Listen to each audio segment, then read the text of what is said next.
training, the same thing that we would do with young people. So if you don't know who you are and how you feel about yourself, you can't help other people. So I tell them the first person that needs to be changed is yourself. And so we take them through that. I take them through a lesson plan. I give them my standards of, I have the push-up rule for my boys, where if I hear you cussing or saying anything negative, that's push-ups. And so I tell them that, you know, they're going to model what you say and what you don't say. That paraverbal and verbal communication is so important. If they know that you're not invested, they're not going to connect with you. And so really it's just pulling. They got to feel you. Exactly. And so really it's just, you know, reminding them that these young men, you are mentoring and teaching education, that's a ministry.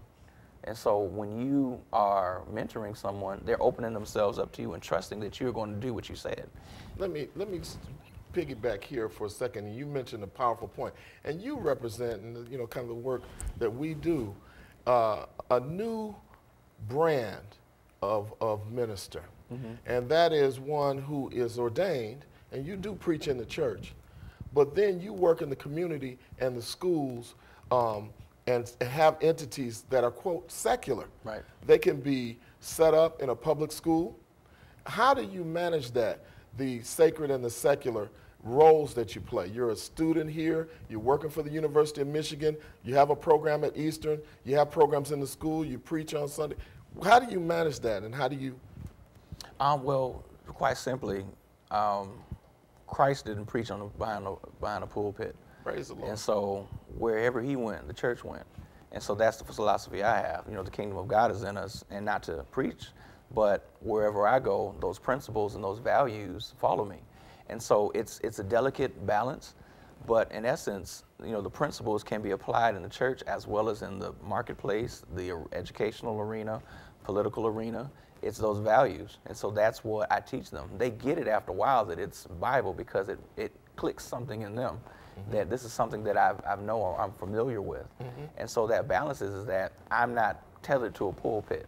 Wherever I go, the gospel will go. All right. And if it's in a means of delivering it in a way, if it's a dissertation, a thesis, or a speech or an interview, you know, what you say will outlast what you do will outlast what you say. The best sermon is a walking sermon. Absolutely. Perfect. And we're going to come back and talk more with Reverend Alejandro Baldwin about Greater Works mentoring and how we can motivate our youth to believe in the future for themselves and for our city.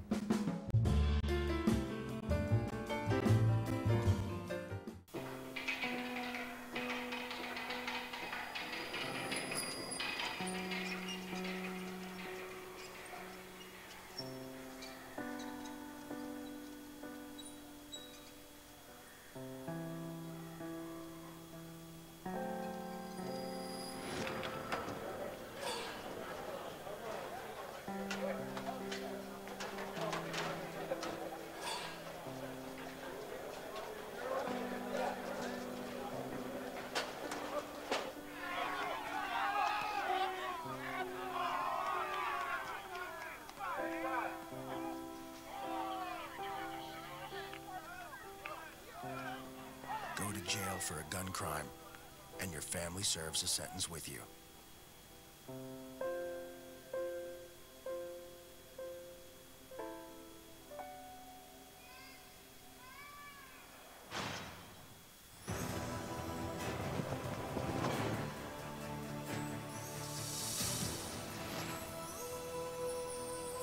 Impossible.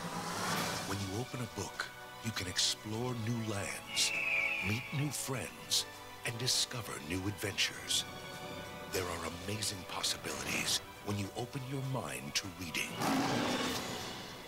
You can log onto the Library of Congress website and let the journey begin. We're back with the Spirit of Detroit and Reverend Alejandro Baldwin, where we're talking about mentoring and the positive effects of mentoring on the community. But before we go on, this is important that we get a little bit more of a picture of who Alejandro is and where he came from. You know, Detroiters are very focused on where you came from, who your people are. You know, we as a people are usually focused on that. Can you tell us about where you grew up, your neighborhood, Absolutely. and what was familiar to you then and now, where you are now? I can proudly say that I am from the east side, White Hill, Hayes, and Whittier. And so growing up over there in East English Village, it was wonderful. I remember we used to have, you know, now this is my day, you know, in the 90s and stuff, we used to have water gun fights, playing pick 'em up, mess 'em up football and things like that. And so the brothers that I grew up with playing basketball in my backyard, the difference between us is that, you know, my father was in the house. My parents are pastors. The brothers that I knew, their parents weren't in the house. And so as we grew up, you began to see the evolution of who we were going to be, where it was, you know, church, pastor's son, preacher's kid, you ain't doing nothing. But on the other hand, you know, some of my friends, you ain't doing nothing, define that. You ain't doing nothing wrong that will get you in trouble. All right. You're gonna be in church. And so that was what I grew up with. We used to say we were drugged. We got drugged to church every Sunday. Go ahead. I got drugged, but I didn't let them see that on my face because I would have got jacked up. Did you have to sit in the front row? You were a PK. I was a PK. I sat in the front. I played in the church band. I preached my first sermon at 17. Wow. So it was no escaping. All right. At all. And you're in Whittier. That's far east side. That's near Jefferson. Yeah, Outer Drive, Jefferson, Warren, Alter Road. Okay. East side all day. All right. That's where I'm from. What schools did you go to? I went to East Catholic High School. That's where I graduated. Graduated valedictorian. Awesome. So yeah, it was cool. East Catholic. I went to UAD High. Okay. The Catholics. Yeah. You know, but you were one of those that was Catholic. You were a Baptist. Yeah, we were. My school, you know, and I have all love for East Catholic, but when I first saw it, when my mother was taking me to enroll there, I said, this looks like a penitentiary. I don't want to be here. But it was an awesome experience, and some of the brothers that graduated with me are very, very successful.